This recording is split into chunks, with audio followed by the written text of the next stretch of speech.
Hi everybody, thanks for being here. This is All Things Health and Wellness, and I wanted to talk to you today about gut health and fermented foods and a few products that I've tried recently that might be helpful to just get a little bit of nutrients into your diet, easy ways to do that, and boost your immunity in this time of pandemic and going into flu season. So let's get right into it. So your gut is very important. An imbalance in good and bad bacteria in your gut can contribute to a lot of health issues. So you always want to get the good bacteria into your gut. And some ways to do that are probiotics. So a lot of vegetables have probiotics in them. Obviously you can take them as a vitamin, and fermented foods are a really good way to get that beneficial flora in there. And something that I tried recently is kimchi. And this is the brand that I got, Wild Brine. There's all types out there, and you can actually make your own fairly easily.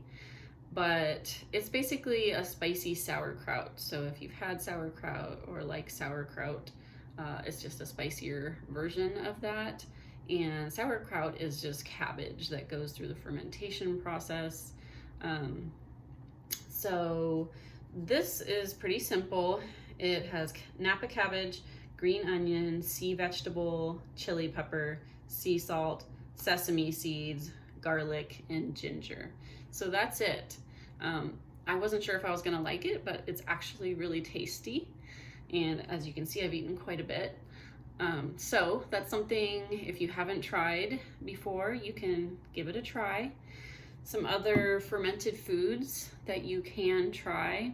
Of course, there's yogurt, and you can always get like higher good bacteria probiotic versions of yogurt, and I did just try high probiotic cottage cheese, and it was a little bit like, had more of a bite to it. It was a little more bitter than just regular cottage cheese, but that's another thing you can do. Kefir is another fermented food. It's a beverage, so it's a fermented milk. It's sort of like yogurt, but just a little bit thinner. And miso, so if you like miso soup, that's really good. I love me some miso soup. Kombucha. I love kombucha. Comes in many different flavors. I like the GT's brand of kombucha. There's all different kinds out there. Of course, many different types of probiotic drinks that you can try. So I hope that this is just a good reminder for those of you that already do this stuff, you know, getting fermented foods and probiotics into your diet. And if you're not familiar with it, I hope I've given you some things to try. And then I've also tried these hemp hearts, and I did do a little story on these at my Instagram, That Veggie Life. And these are really great because you can just put them on, you can put them on salads, you can put them in smoothies, whatever, and they're easily disguised. Can't really tell that they're in there. So yeah, it's just another great way to add those micronutrients into your meals. As you can see, it's 10 grams of protein, 12 grams of omega-3s and 6s, really important. I mean, it has a ton. It's packed with nutrients in here. There's iron, potassium, thiamine, riboflavin, vitamin B6, folate, phosphorus, magnesium, and manganese. So I like to just put, you know, a small handful in smoothies or sprinkle it on top of salads.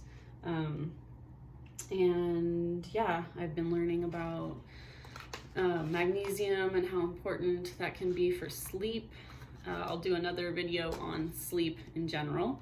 Very important, but some of the finer points of why and what you can do to have a better night's sleep. We'll definitely go over that in another video. So I hope this helps a little bit.